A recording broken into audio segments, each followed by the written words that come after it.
You're going back to Mexico. Hey, bitch, you just touched me. Very careful. Hold on. Very careful. This is what I said. I said be very careful. Behind you. I don't need your lectures. All right? If you're so rough, try it. Mama Evelyn said Rosa Parks in 2022 look a whole lot different. If you're so rough, try it. It will be the last time you slap a woman.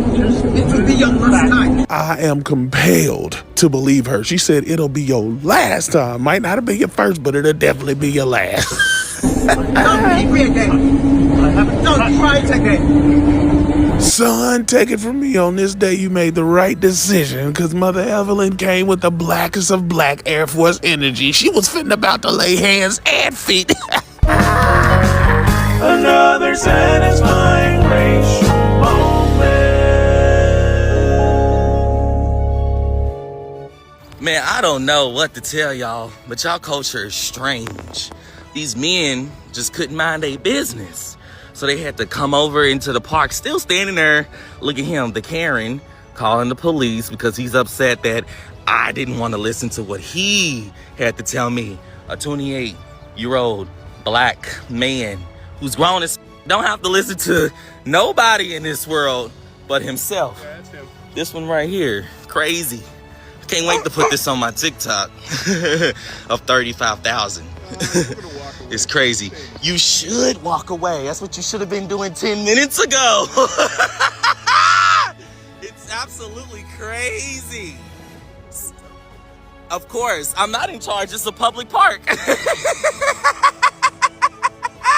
But you don't want to be on camera, but you had all of this stuff that you wanted to say, huh? You know what? Yeah. Trying to be nice. You right. Just asked him a question. Yes. Couldn't mind your business.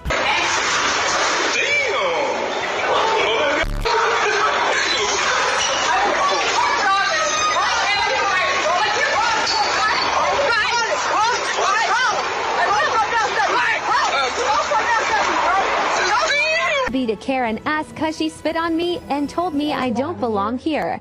And it's my birthday today. Happy birthday to me. I'm not allowed to eat here. No. I'm checking out. I'm gonna slap her ass. Yeah, I'm get out of here. Ma'am. I don't care. You can't bring her out of here. What?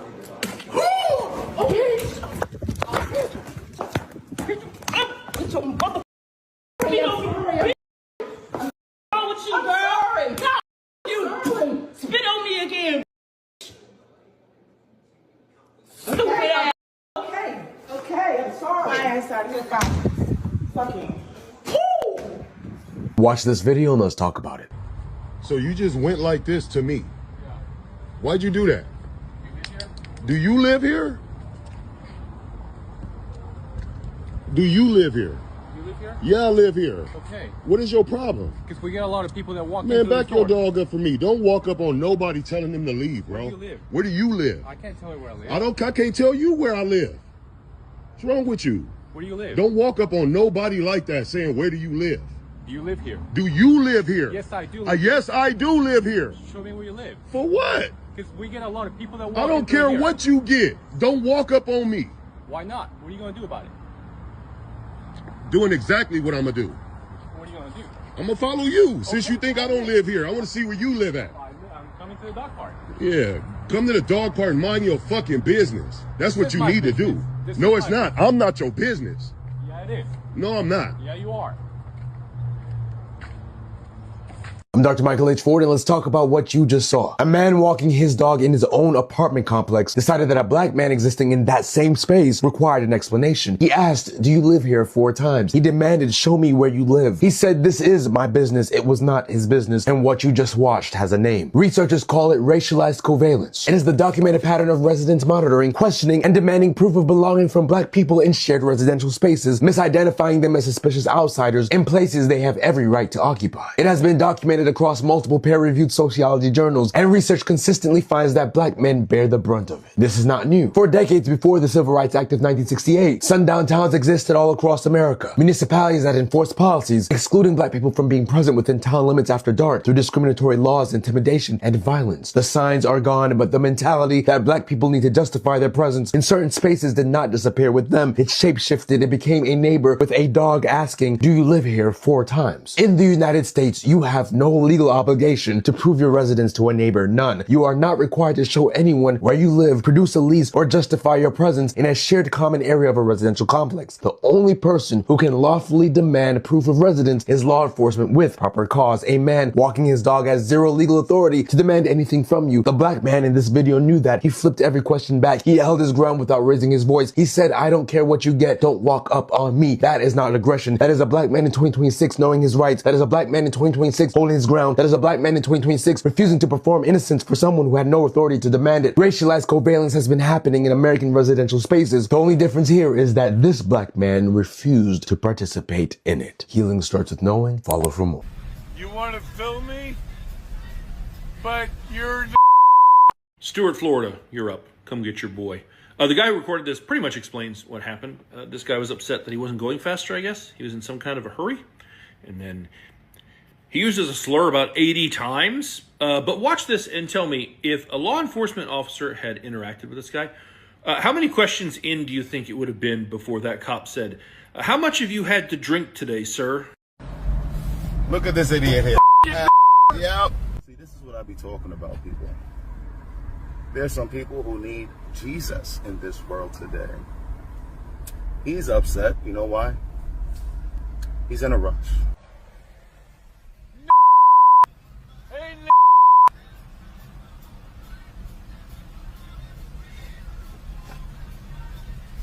you want to film me? But you're... Hey, I'm a beautiful one, though. you... You really sad. You need Jesus. I'll pray for you. you... Yeah, I'll pray for you, though.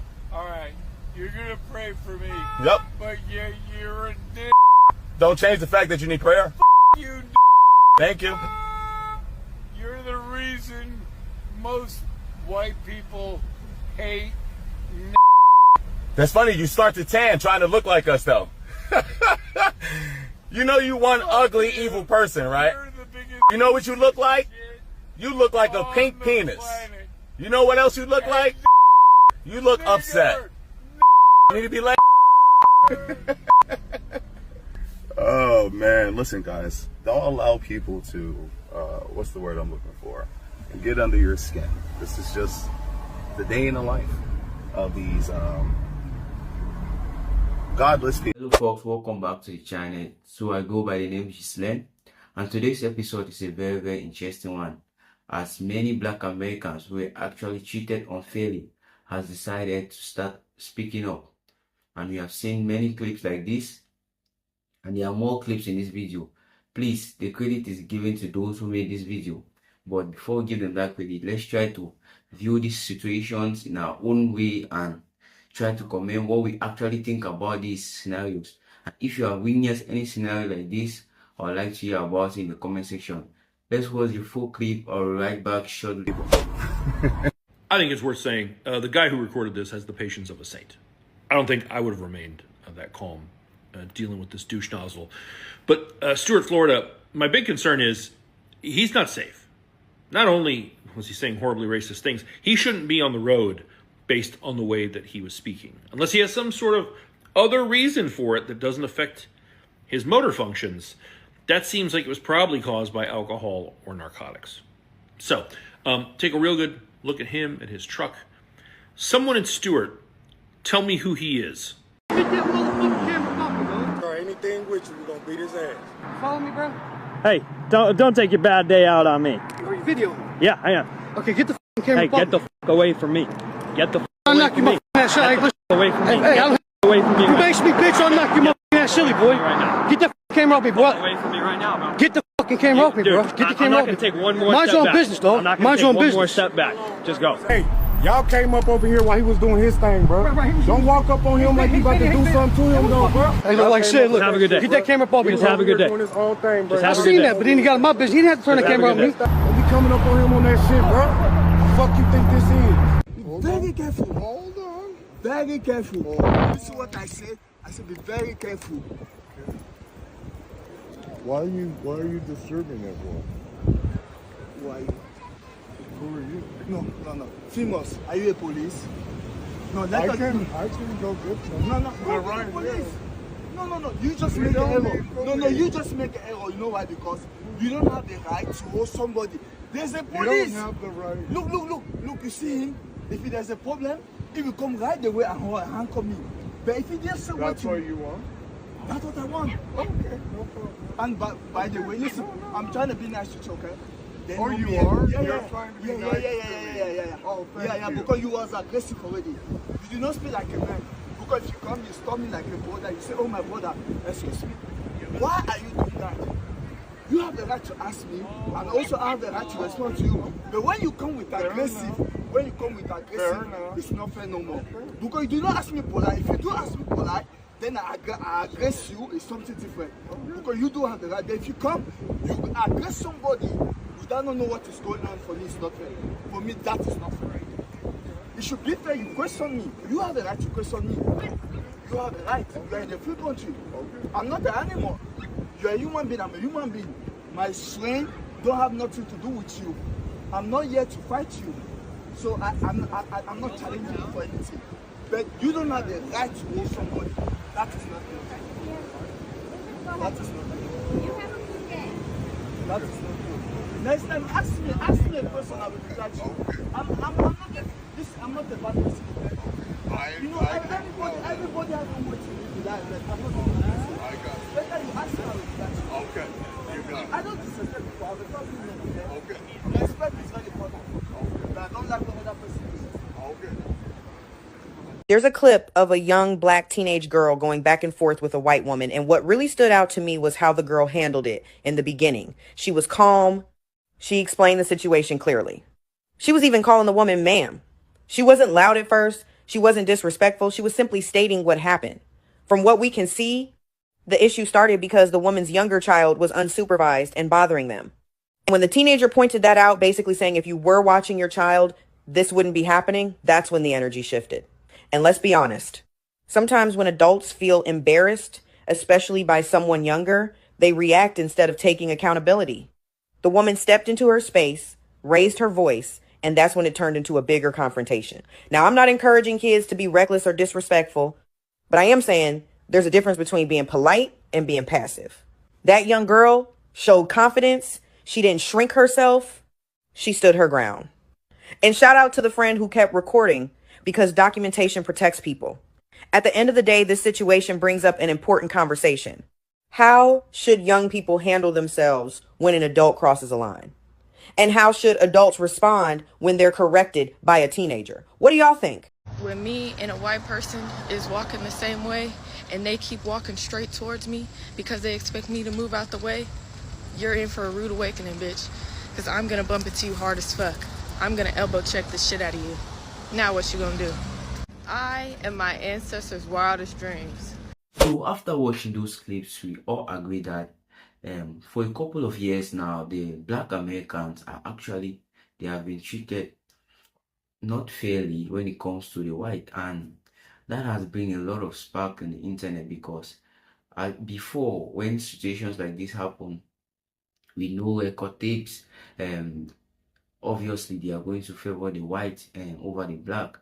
And despite the fact that we are in an modern area right now, and there's a lot of civilization right now, because we can't turn a blind eye on all these things that we thought were actually minor issue, that every day it keep giving us different problems to solve and keep bringing discrimination among citizens, and it's not a good step if you ask me. And in today's video, we have seen a lot of clips where actually black people are trying to defend themselves from scenarios like this. And if the clips were not actually taken and situations like this are taken to the court, the white are always favored over the black. which are the reasons why the black are actually, in as much as any interference are trying to occur, they make sure they capture some things on tape, because situations like this can put them in a very unspeakable state of mind, because if they are taking majority of these cases in the court, they are going to end up losing just because of their color, and that's not proper. In as much as before in the 90s, we have a lot of differentiation because of the slavery trade and the rest, but now we are in a modern era. We can't keep discriminating among ourselves. In as much as we have that mentality that we are all created by God, but we have different religion, but that does not make us different people. So we have the right to be treated equally, and that's what the black Americans are trying to do, because they have been quiet for a really long time, and it seems like it's becoming a normal situations, and it's very, very bad if you ask me, because you can imagine a situation where you're back from work and you're moving around your place, and someone just barge into you asking you, do you live around here? And you're like, you can actually you have the right to move away or just stay silent, and you answer the person that yes, I live around here, and then the person's like, show me proof. What's the meaning of that? That is just another way of discrimination, but in another term or in another aspect, which is very, very bad. Because of many situations, we have seen many situations where the whites they feel like they are more special than the black, especially when it comes to the Americans. Maybe before, because now the rate of such discrimination have been slightly improving because of the high level of development and the high level of technology that has been introduced to this modern generation. Because for me, that seems it was all, let's just say, out of ignorance, because in majority, if you witness majority situations right now, you're seeing that the black is actually dominating when it comes to financial entertainment and the rest. We have seen musicians like Drake, many more, Michael Jackson, they are all black Americans. And with that type of scenario, the whites are a bit jealous, because the black always take credit for majority of this aspect. But in as much as they always take credit for those aspects, you can't start bringing it around races, and just because of, man, this thing is talent. Yeah, it's talent from God. So we have seen many blacks who actually don't possess the talent, musicians, entertainment, like Michael Jackson, Drake, they actually possess, but that does not mean you start jacking around races and the rest. So because of these scenarios like this, because the black folks were actually, they have given blind eye to this for a long period of time, and now they have decided to speak up for themselves, because if they don't do so, this habit of discrimination are going to be passed down to their kids, which are not actually a good step for a new generation. So they have decided to stood up for themselves when any situation like this is happening. So we can't blame the black folks for them trying to protect themselves, for them trying to express themselves in public, because the white folks keep making many scenarios look like they are the one at fault. Meanwhile, it's just one misunderstanding or the other that can be easily arranged without getting into fights and bringing a lot of argument. So I would like to hear your thoughts on this. So you comment what you think about scenarios like this. Are the black actually the people who are at fault, or it's just a matter of misunderstanding that needs to actually be resolved and let peace reign? Because after everything, we were all created by God, so we can't come to earth and trying to discriminate ourselves. Like I said, God has a reason for everything. He knows why He made you white, and He knows why He made me black. So let's keep aside all the hate and the rest. We are all created by God. So comment your thoughts on this. Like this video, share it to your friends and family, and don't forget to turn on your notification. In as much as, like I said, please, I'm begging, the subscription matters a lot to us. Subscribe to the channel, and I'll be right back in the next episode. Thank you.